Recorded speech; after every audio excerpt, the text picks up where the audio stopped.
Hey everybody, welcome to the MMA Heat podcast. I'm Karyn Bryant.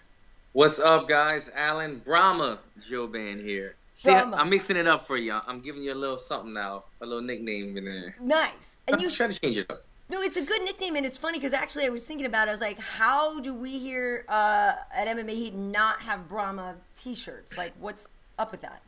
You know what? I'm going to get on it, Karyn. All you t-shirt designer that want to sponsor me, all you guys that want to sponsor me, I need 500 t-shirts ASAP. We'll get it going. Wade wants a really small one, though, so that he looks, like, shredded. I bet he does. We're going to taper the sleeves. Exactly. He wants a medium, I guess they say. So Alan is obviously not sitting next to me right now. Obviously, you're recovering from the Fighter Summit, and you have a lot going on. So we wanted to make sure we got something out this week. Yeah, exactly. Hydrate. I've heard some interesting stories, so I definitely want to get to that. It's a lot going on. But before we even get to all the UFC stuff, I know you were saying you didn't get to watch the Rory McDonald fight. I just know, he's such a great fighter and was obviously in your weight class. So I saw the fight. It seemed like the vintage Rory that I thought he was going to do. Happy for him to get a win over there in Bellator. But I kind of wanted him to stand up with Paul Daley a little more because Paul's an exciting fighter. Yeah, I didn't get to see it. Like I said, I saw highlights, and it seemed like Rory was able to kind of take down Paul at will, which I don't want to say it was upsetting, but being that we share the same wrestling coach in Kenny Johnson, I was hoping to see at least see Paul have some success in the takedown defense department. With that said, it's tough to fly out a coach from L.A. to England for 6 days before the fight and then expect. I'm not saying this as negativity towards Paul. I'm just saying you can't expect from anyone for Paul's wrestling or grappling ability to change dramatically just because he's bringing in Kenny for the camp. Right. And even like if he wasn't necessarily expecting to up his wrestling, anti-wrestling defense in that time, I think he just wanted to have Kenny Johnson there because he's an experienced coach. Yeah. He knows how to give you the right energy and confidence going into the fight, and he can kind of polish up certain things that Paul probably needed. But, yeah, I was hoping that Kenny Johnson going all the way there to help him out was going to show a little bit more of the wrestling defense. But apparently, without me seeing it, he got taken down kind of at will by Rory. Yeah, Rory's so strong. He's just great at that. So there's no shame on Paul Daley's part in that. But I hear what you're saying about that. But I did just want to touch on that because, we haven't seen Rory fight in a long time. But as I mentioned, I was 100% sure that you were either chilling with Snoop or with your boys or doing who knows what at the summit, that you didn't have time for that. So, take the stage here, my friend, because obviously there's a lot to talk about from that weekend. Well, me and Snoop were crip walking all over Vegas, and I realized, man, Snoop, I got to catch my flight, dog. And I was flying Southwest, and I get one free bag, okay? Nice. So I didn't want to miss my flight and lose that advantage of that. Snoop, on the other hand, he was flown in on a private jet. He was on Soul Plane, though. I thought he was on the Soul Plane. Remember? Was that what it was? No, you remember that movie? That terrible movie? Oh, Soul Plane. Yeah. Yeah, he probably was on that one. I saw a picture of like a G5 or something. I bet. And I'm assuming that was WME IMG. Yeah. I'm assuming he's with them because they were taking pretty good care of him, it seemed like. Yeah. But he had the first class treatment through and through. Of course. But it was a good retreat. Where do I begin with this thing? Well, I mean, what's the main point is they're trying to teach you guys a lot of things about like financial responsibility, right, and how to help brand yourselves. I mean, because there really is sort of a mission statement there, right? They're trying to help you take care of your careers, right? Yeah, I'll say this. They spared no expense with us. It was really well put on. I've been to some of these retreats before. I went to one a couple of years ago, and it was maybe 30 to 40 fighters. It was a much smaller group in a small room, and they had speakers, but they weren't celebrities. They weren't well-known. This one, they brought in 300 fighters from all across the globe, champions as well. I saw a lot of champions there. Tyron was there and other champions. And then they brought in high-profile celebrity clients as well. Kobe Bryant, Michael Strahan, the guy from Shark Tank. Yep. Rob Hershkovich. Right. Yeah, Snoop Dogg obviously performed.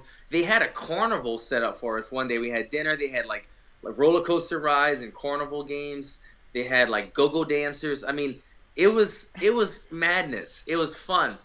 But what I took from the whole thing, if this is the first time you've been to a UFC retreat, it was a lot of great stuff for you. This was my second time, so I've already been through the gist of it. I've been to Vegas before. I've been to a Snoop Dogg concert before. Yeah. I've been to financial advisor type speaking things before. So this wasn't as eye-opening as it was to a lot of the newer guys in UFC. I think a lot of the newer guys took a lot of great stuff from this. For me, it was capitalizing on it. I wanted to get in front of or set up a meeting with the owners of WME IMG, which I have something scheduled. And I wanted to get, more importantly, in front of Sean Shelby and speak with him, which I did successfully as well, which we could speak on that later. But it was great, man. I mean, the thing that me and the rest of the fighters mutually kept bringing up in conversation was, man, if shit pops off, who's going to stop it? Because there's like 6 security guards, working the entire event, and there's 300 fighters. And look, there was a lot of little moments where guys weren't feeling each other, guys were checking each other. There was 2 separate fights. There was an incident with Kajan Johnson where during the Reebok speech, there was a lot of little incidents where you could feel it starting to swing out of hand. And it's funny because obviously we know, and I want to get your take on the Cris Cyborg, Angela Magana story. You mentioned something kind of maybe went off between Mike Perry and Jeremy Stevens, right? Exactly, yeah. But the Kajan thing. So what is the story? So he basically voiced his displeasure and then was escorted out. Like, I don't know what the real story is there. You hear bits and pieces on social media, and you're not really sure what the real story is. So what happened?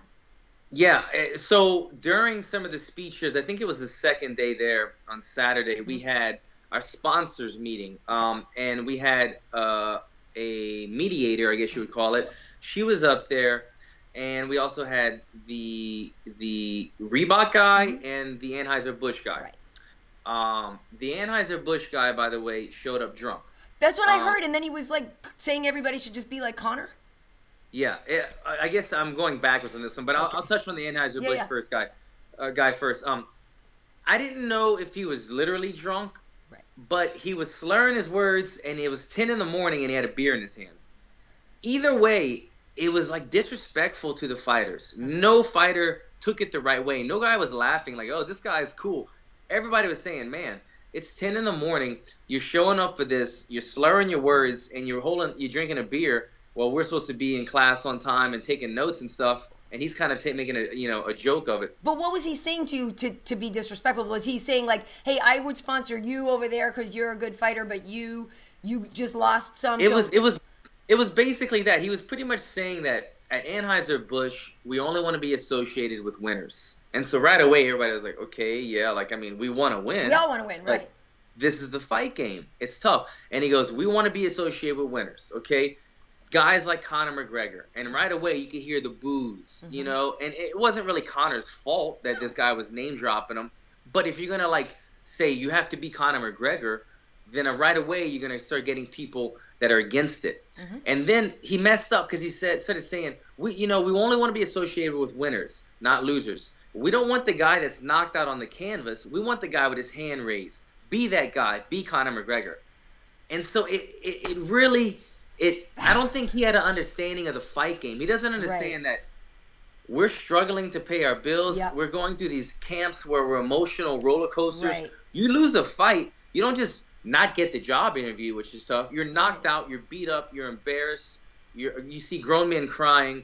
It's tough. It's a lot of emotion. So when he said that, fighters instantly knew there was no connection. This guy doesn't understand what we go through. And so, that's when it got out of hand.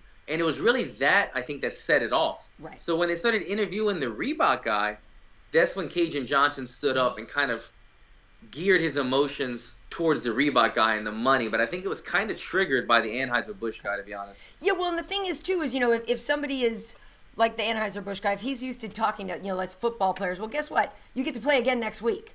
And you have maybe a winning record, and maybe you're part of a team, but maybe you're only playing special teams or defense. It's a whole different thing. Like you said, the relatability definitely sounds like it wasn't there because you guys play such a very different kind of game out there, and you don't know. Granted, I can look at 2 football teams and pretty much figure out who's likely to win based on a hell of a lot. But it takes one punch, one kick, whatever changes the whole course of your fight.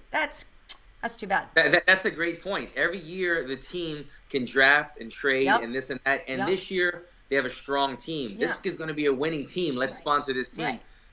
But it's a one-man sport and it's a combat sport, and anything can change on any given day. Obviously, even Connor's had his days of losing. Right. So it wasn't the entire thing. Even the mediator, the woman doing it, and I have nothing bad to say about her, but I don't think she grasped. I don't think she had a history on the Reebok. I don't think she realized going into it that there was dispute amongst the fighters and the money. I don't think she was aware of all that, because the way she spoke about it, she's like Reebok's here, and they do great things for everybody. And the fighters are like scratching their head, like no, it's not. They're not gonna get off that easy. And the whole thing sort of spiraling out of control. Kajan, I think it's Kajan Johnson. Is that his name? Yeah. He was sitting literally right in front of me. I was videotaping it. Yeah. He stood up and voiced his displeasure. Oh, lost you for a second. Oh, sorry. There you go. Yeah. He stood up and voiced his displeasure with Reebok. And, hey, look, he said what a lot of fighters were probably thinking. Mm-hmm. The thing is, me personally, if I want to talk to somebody and I want to really drive home a point, I pull them aside when it's done. Yeah. And voice my opinion there. And I feel like it's, like you said, you're more relatable, you're able to make a connection and really drive it home. He kind of took the protest, the take a stand type approach, where he wanted to do it in front of everybody and record it with his phone. But the thing is, Dana White's in the room, all the UFC's in the room, the owners of WME, Ari Emanuel, and all the new guys are They brought in Kobe Bryant. All these important people are in this room, and they're spending a lot of money trying to make this thing happen. I think, my personal opinion, I would have sat down. I would have met up with the Reebok guy after and voiced my opinion. Maybe even said, "Do you mind if I record this?" Right. And done it then. But to stand up and put a halt to things and kind of be disrespectful, he was escorted out by somebody with the UFC, and I don't know what's going to happen further. Hopefully, he doesn't get in trouble. But I'm looking at what's his name, one of the Brazilian fighters on the side of me the whole time, and we're thinking, man, sorry about that. No, it's okay. Yeah, it's tricky because obviously he has some real concerns there. Oh, hold on. Where'd you go? I'm here. Hold on. My phone's ringing over here. So it's getting interrupted. All right, are we there? Here we go. Sorry about that, guys. No, it's cool. But yeah, no, I know he has some real concerns, but did they express anything like they're going to change the amounts of money or change anything to make you guys a little happier? Nothing was expressed. Nothing was done. Matter of fact, I think most of us received an updated contract with all the different stipulations and stuff in store when it comes to video games and Reebok and all that. So nothing has changed. I will say though, I'm one of those guys that doesn't love the Reebok plan, but my goal is win fights, keep my eye on the prize, and good things will happen. I'm not one of those guys that like to go out there and just voice my opinion and rub wrong people the wrong way, because the more you do that, he's not going to get any sponsorship. You think they're going to throw him any extra cash now? No. It's not happening. But I will say, the one thing that the Reebok guy did say, which I kind of have to agree with him, he's like, when they were throwing this at him, like, man, you're taking food off of my plate. He's like, I'm sorry, but this is something you need to take up with the UFC. Yeah. Because we have a deal with the UFC, and I don't pay the fighters. I pay the UFC, and they disperse the amount. So really and truly, it is true. The Reebok deal did hurt a lot of fighters. It hurt me. But it's not the Reebok. It's not Reebok who came up with the contract. The UFC is the one paying us. So that's where the dispute should really be. Right. Now, were you in the room? Because I think it was Angela Hill had posted a video clip, and she said, "And this is where Leslie Smith got gangster."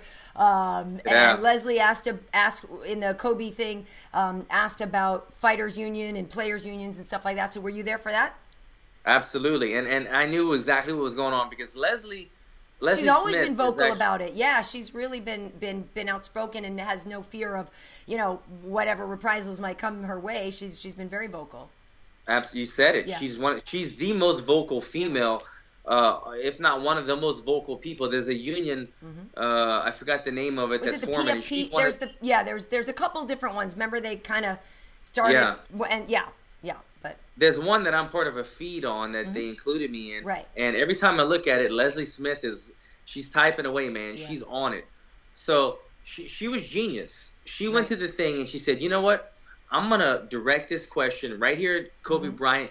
Kobe Bryant didn't know that there's this dispute going on between the fighters and the union forming. Right. He was just saying, Kobe Bryant's there to be positive, motivating, and answer sincerely. And that's what he did. It was genius on Leslie Smith's part to say, like, she's not being disrespectful. She said, what do you what are your thoughts on a fighters having a union? Do you think this is an essential thing? And Kobe Bryant said, absolutely. You need to have a union in every single sport. It protects you, this and that. We did it in the NBA. And this year, fighters should definitely have a union. Boom. And I'm thinking, oh, damn, I know she got that on tape. You know, that's exactly what she wanted. But other people in the room were kind of, making noise because other people kind of knew what was going on. Yeah. So it was another interesting part of the retreat. Do you think anything will come of that, though? Like, do you feel like, did you get the feeling in the room with all these other fighters that is something that people want? Or are they still kind of afraid to speak up about it? Yeah, I mean, honestly, like I said, personally with the Reebok, I wouldn't have spoken out. But with that said, half of the room probably applauded Kajan Johnson when he was getting escorted out because people were proud that he were happy that he was able to speak up. Right. And then the same thing with Leslie Smith when she spoke up and Kobe Bryant gave that answer. That's exactly what they wanted. They wanted Kobe Bryant saying, "I agree with you guys." Exactly. That's a commercial right there. Exactly. And then people applauded that as well. So it was definitely both topics. It was a good thing for the fighters. Right. Right. So I do want to get your take on the Angela Magana, Cris Cyborg thing. At this point, everybody kind of knows the story, but basically Cris has said she's been cyberbullied by Angela. Angela's done some posts on Twitter and put out a poll, and I think is it from Saw or something where she, was comparing Cris to, a horror movie figure, and, based on what the video where they claim, well, we have fight video. They don't really, it's like nobody had a clean shot of the clean shot, but, But, Cris, I guess, popped her for saying all this stuff online. So I'm curious what your take on that is, just curious what your take is and how everybody there reacted to that situation. I was shocked. This is how I found out. I was on the bus with Cyborg. She had her wild-looking cat with her. She's got this, like, little leopard-looking cat she brought with her. She's walking around, the biggest, baddest looking chick at the retreat. Yeah, she is. Nobody was getting in Cyborg's way. Right. And she's like flanked by like 3 Brazilian girls on each side. Right. Like, she was the alpha female of the retreat. Sure. And so it's funny because while we were on the bus, we were getting off the bus and I was about to grab a picture with her. And then I just was like, you know what? I'm not going to fanboy it. I'm here all weekend. So I go to the pool. I see Stephen Wonderboy Thompson putting oil on his body, getting his tan on. Nice. So I'm chilling with him. Nice. Chris Weidman comes down. He goes, bro, did you hear what just happened with Cyborg? And Chris Weidman's the one that's told me the news. Right. Chris Weidman tells me, he's like, Cyborg confronted Angela, and I got in the middle of it. And, bro, Cyborg punked me out, dude. Cyborg puts her finger, Chris is telling me, Cyborg puts her finger in my chest and goes, get out of my way. And then she pops Angela. Yeah. And then Chris said he looked back at her again and said, who else wants some? And Chris and everybody were like, they said they felt punked out, man. It was so funny hearing Chris tell this story, man. I bet. Yeah, it was crazy. It's interesting, too, because I, obviously punching people in the mouth is not really the way to solve a problem. There's diplomacy, and I wish that didn't happen. But like you said, you got a boiling cauldron of fighters and all kinds of emotions, and who knows what's going on between this camp and that camp and this and that. And that being said, Angela has said some pretty terrible things about Cris online, and when you're inviting people in to basically mock and ridicule another person, and then that person comes up and pops you in the mouth for it, I kind of think you had it coming. It's like 2 wrongs don't make a right. Angela shouldn't have been doing that stuff and putting it out online, and Cris shouldn't have popped her in the mouth for it. But I don't really like the idea now that Angela, I don't know if she's necessarily playing it, but if she's put in this victim role, because you started it. You poked the bull and then you got the horns, and you're not really a victim here. You're a victim of, yes, that one incident of getting punched in the mouth, but you kind of created the whole situation in the beginning anyway. So I don't know, I could be wrong. Maybe Chris said something bad about Angela first. I don't know. But from my personal understanding, I've only just seen things that Angela's written. And I was like, I wish, and the thing about it is, it's one thing when you're talking smack to your opponent. It's one thing when you're talking smack, about somebody you get to fight. But just talking about other people in that way and making fun of their looks, especially for a woman, like it kind of just bums me out on a lot of levels. You know what I mean? It was just kind of made me sad more than anything. So, it's interesting to me. And people are like, oh, Chris is so big and she's picking on a little 115er. Well, let's be honest. Angela doesn't walk around at 115. So, yeah, there's a weight discrepancy, but it's not like Chris just punched a small child. Do you know what I mean? Angela's still a regular-sized woman, let's be honest. But Chris is a big girl. I know this. I'm not discounting the size difference. But I think it's disingenuous to say that, this huge girl just popped a 115er. So I wish it didn't happen, and I know they're saying, like Dana's saying, he's got to look into it. But if we're talking X's and O's, if we're talking facts and figures, Cyborg is way more valuable to the UFC than Angela Magana is, and it'll be interesting to see what happens. I know sometimes they say Chris is difficult to work with on her contracts and when she can fight and da-da-da-da-da. But let's face it, she puts butts in the seats. People want to see Chris Cyborg fight. So I hope it can come to some kind of resolution where it all gets worked out. And nothing against Angela. I know she hasn't so far been successful in the UFC, and maybe she'll find more success. But I just kind of really don't like that mean girl element of everything that happened there. It really kind of bummed me out. You said it. You said pretty much how I feel as well. Yeah. Both of them did wrong. Yeah. The thing about it is I'm hoping that Cyborg, I'm hoping for Cyborg's sake that it doesn't hurt any contentions that she possibly has of possibly fighting for a title one day. Because they've been in talks about, her fighting for this 145-pound belt and all this stuff. So if this throws that out of the window, then she's going to really regret punching her. With that said, you said something very good a while ago. Cyberbullying.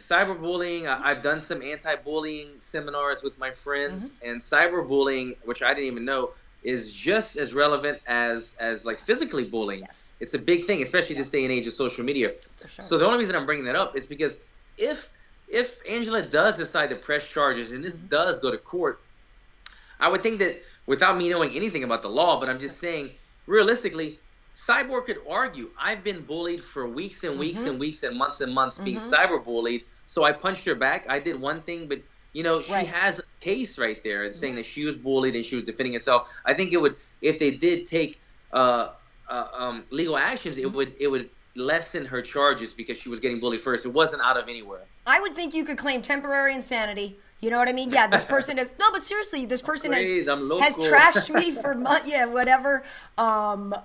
Yeah, I mean, I just... The lesson is don't pick on Chris Cyborg, right? That's pretty much... That was the general consensus throughout the retreat. Everybody was like, don't fuck with Chris Cyborg. She will pop you in the head. Like, she doesn't care, man. She's a big girl. So what happened between Mike and Jeremy? Man, see, that's one that I still haven't... I don't know if it's confirmed yet, but... Okay. The morning I was leaving, Monday morning, I was in the lobby. Me and a bunch of fighters were waiting for the bus to pick us up. And a lot of people were hungover from the Snoop Dogg concert the night before. I've heard. Snoop Dogg probably... We went out there at like 8 o'clock. Yeah. He probably came on around 10. Yeah. And then a lot of people hung out in the party area at the place until like midnight. And then a lot of people went out to the strip after that. Right. After Snoop Dogg was done performing, I heard that Jeremy Little Heathen Stevens was a bit drunk, and kind of getting it into with people, kind of checking a few guys, something like that, and something along the lines that he might have been dancing with Mike Perry was there. Mike Perry brings his girlfriend almost everywhere. Yeah. And I think Stevens might have tried to dance with his girlfriend or something like that. Jeremy's got a hot wife himself. What's that? I said Jeremy's got a hot wife himself. Oh, he has a wife. Yeah. Oh, okay. Well, he had a fiance. The last time I talked to him once, he had a fiance and stuff, and she had it. Well, that's not good. Going on. I don't know if he was dancing with her or something. But maybe somebody thought she just bumped into her wrong and didn't like it. I mean, you never know. Something about Mike Perry's girl and Jeremy Stevens triggered Mike, and Mike popped Jeremy in the mouth from what I heard. And after that, the rest is unclear. I'm like, did he fight back or did he go down? Right. And I didn't hear, but numerous people told me that, yeah, Mike popped him in the mouth. But they said it seemed like Jeremy was pretty drunk. Right. I saw Jeremy the next morning, didn't talk to him. He had his glasses on. He was waiting for the bus. I didn't want to go poke the bull. Yeah. You know, I was just like, let's get out of here before any more fights start. But right. It was crazy. It was a pretty crazy weekend. I heard. Yeah, there was a lot of drunks. A lot of good times. But which I think is fun. We were out to dinner last night with Gay Guard. He's in town after the summit. You know, he came out to LA, so he's going to be on UFC tonight with us tomorrow. So we went out to dinner and we were talking about some stuff about the summit. And I asked him, I was like, hey, was there a lot of people hooking up and everything? And he's like, I don't know. Like, I wasn't. I you know. And I said, dude, I can't believe that there wouldn't be hookups. What's your take? Because he didn't think there was, but I was like, I kind of believe there had to be. Well, there was a lot of the female roster was there. Right. You know what's going on? all the girls are hooking up with all the girls. That was going on. I didn't realize there was that many. You guys are all standing on the side, just like with a bag of popcorn, just like, oh well. Everywhere you look, there's a badass female fighter with another badass female fighter on her arm. I didn't realize. At first, I thought it was like Amanda Nunes was the first openly gay, and then the what's her name that fought so Amanda and Ronda Nina, Rousey. Yeah, Amanda and Nina are together. Rocky Pennington is with Tisha Torres. And then well, no, they wouldn't have had which one do you mean who fought? The very first fight in the UFC against Ronda Liz Rousey. Carmouche. Yeah, Liz Carmouche. Yeah. Liz Carmouche. Right. They all had their girlfriends there, man. I mean, it was like girl on girl, arm on arm. I mean, not girl on girl. Yeah, like, dude. Poolside, you guys were loving it. Right. The girl groups were strong. Yeah. I mean, I swear. Like, I would go eat breakfast in the morning. I'd just go and just eat breakfast, be eating by myself sometimes. There'd be a table with like 15 girls, or like they traveled in packs, Karyn. Looking out for each other. They were too intimidating. I love it. Well, Chris, Amanda and Nina were in town last week, so we saw them, and they're cool chicks. I mean, that's the thing. I think it is a tight knit community, and it's obviously it's a tight knit community of female fighters to begin with, anyway. So that's kind of funny. But I just kind of figured, with all these people in town, and it's hot, and the liquor's flowing, and you're at the pool party, whatever.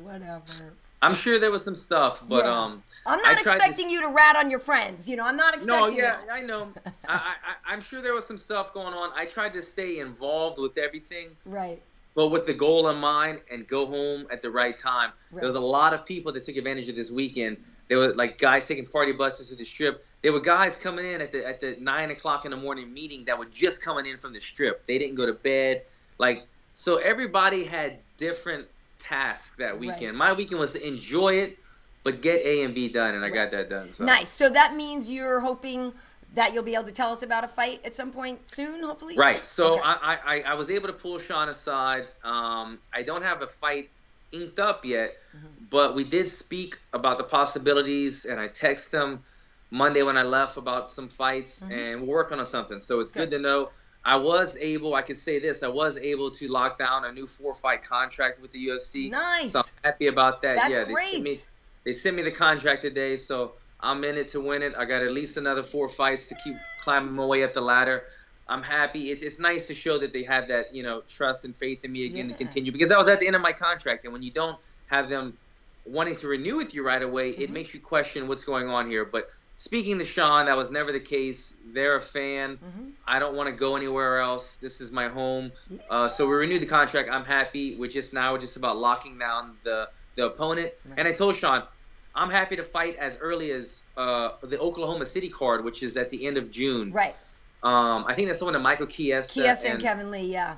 Exactly. They're headlining. He told me there's one more spot available on that card. I said, I'll take it. Give me anybody. So we're working either that or early July. So hopefully news real soon. That's great news, and I think I'm working that show at Fox, so I always love it when I get to big up you on the air and stuff, so fingers crossed. But congrats, that's awesome on the contract. And I would, it's nice for you to be able to hear it directly from them, but from my understanding, even just talking to Gegard about this and stuff, like, it seems like they're letting a lot of people fight, that last fight without a new contract. And so while it may be frustrating and may make you feel a certain way, it seems like that might have become the new normal, you know what I mean, for a lot of people. So same thing, it's like I have to believe they want to keep somebody as valuable as he is. He's killing it. He's internationally recognizable. He's doing really well. You know what I mean? So it's like, dude, I was talking about, like, there's a lot of argument in favor of them, yes, why they do want you. But again, like you said, you got to come to terms on the numbers and that kind of stuff. But is Gegard in his last fight of the contract he's done, as well? So he's waiting for a new contract. Yeah, so he's, And he was at the retreat?